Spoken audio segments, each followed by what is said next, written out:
Hi guys, welcome to my channel again. তো দেখো, চলে এসেছি নতুন একটা ভিডিও নিয়ে। তো আজকের এই ভিডিওটাতে আমরা মূলত আলোচনা করব অঙ্গনওয়াড়ি কর্মীদের গ্র্যাচুইটি টাকা নিয়ে। কারণ গ্র্যাচুইটি টাকা নিয়ে লেটেস্ট একটা আপডেট উঠে আসছে, যদিও কিনা এখন ভোটের সময়, কিন্তু তোমাদের এই গ্র্যাচুইটি টাকা নিয়ে নতুন তথ্য যেটা উঠে আসলো সেই তথ্যটাই তোমাদের সাথে ভিডিওতে আলোচনা করব।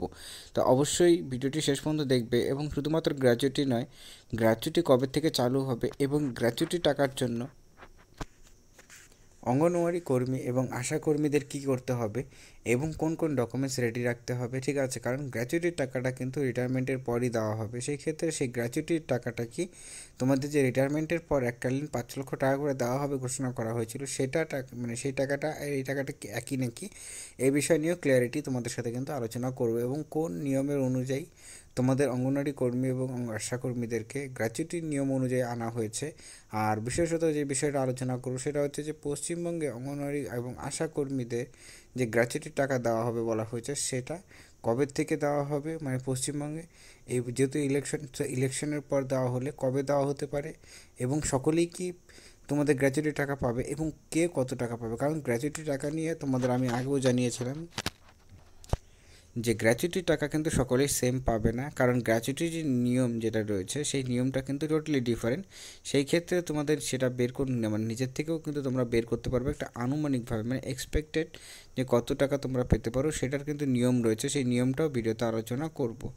এবং তার জন্য কী হবে, এক্ষেত্রে কিন্তু অনেক কর্মীরা সকলেই সমান টাকা পাবেন না।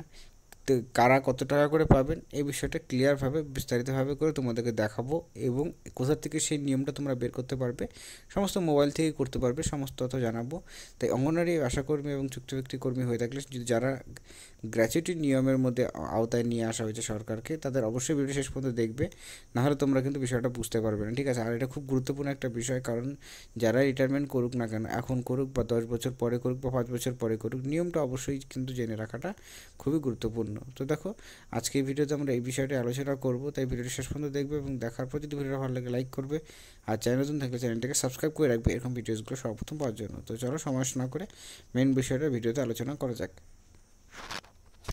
সো প্রথমত বলে দিচ্ছি যে 1972 সালে, ঠিক আছে, আমি তোমাদের বলে দিচ্ছি 1972 সালে যে নিয়ম রয়েছে গ্র্যাচুইটি রুলস, সেই রুলস অনুযায়ী সুপ্রিম কোর্ট কিন্তু ভার্ডিক্ট দিয়েছিল যে প্রত্যেকটা অঙ্গনওয়াড়ি কর্মী, ঠিক আছে,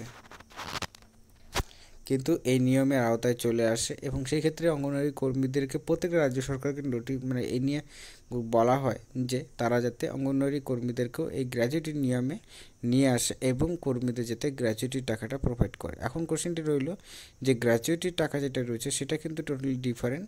আর তোমাদের মনে করো শুধুমাত্র গ্র্যাচুইটি টাকা নয়, গ্র্যাচুইটি টাকা ছাড়া আরও তোমাদের নতুন স্কিম, যার মধ্যে সবচেয়ে উল্লেখযোগ্য হচ্ছে প্রভিডেন্ট ফান্ড, যেটা চালু হওয়ার সম্ভাবনা রয়েছে। এবং এ নিয়ে বিহারে কিন্তু আপডেট উঠে আসছিলো, এর আগেও তোমাদের জানিয়েছিলাম যে বিহারে প্রভিডেন্ট ফান্ড নিয়ে অলরেডি সেখানে কিন্তু নোটিফিকেশন, মানে নোটিশ, খবরের কাগজে কিন্তু এই বিষয়টা উঠে আসছিল, যেখানে প্রভিডেন্ট ফান্ড স্টার্ট হতে চলেছে। এবং প্রভিডেন্ট ফান্ড যদি অঙ্গনওয়াড়ি কর্মীদের হয়, তো সেক্ষেত্রে কিন্তু কর্মীদের মানে এককালীন রিটায়ারমেন্টের পর তারা কিন্তু পিএফের মানে প্রভিডেন্ট ফান্ডের টাকাটা কিন্তু আলাদা করে পাবেন, এবং তার সাথে সাথে 5 লক্ষ টাকা আর গ্র্যাচুইটি টাকা যেগুলো আছে সেগুলো কিন্তু আলাদা টাকা। সেক্ষেত্রে প্রভিডেন্ট ফান্ডের আলাদা টাকা তারা পাবেন, এবং যার জন্য কর্মীদের কী করতে হবে, যার জন্য কর্মীদের কিন্তু প্রত্যেক মাসে মাসে অ্যাকাউন্ট থেকে কিছু টাকা কাটা হবে, এবং সরকার থেকে কিছু টাকা, সেই টাকাটা মিললে তোমাদের কিন্তু সরাসরি প্রভিডেন্ট ফান্ডের যে খাতা রয়েছে সেই খাতার মধ্যে জমা পড়বে, ঠিক আছে।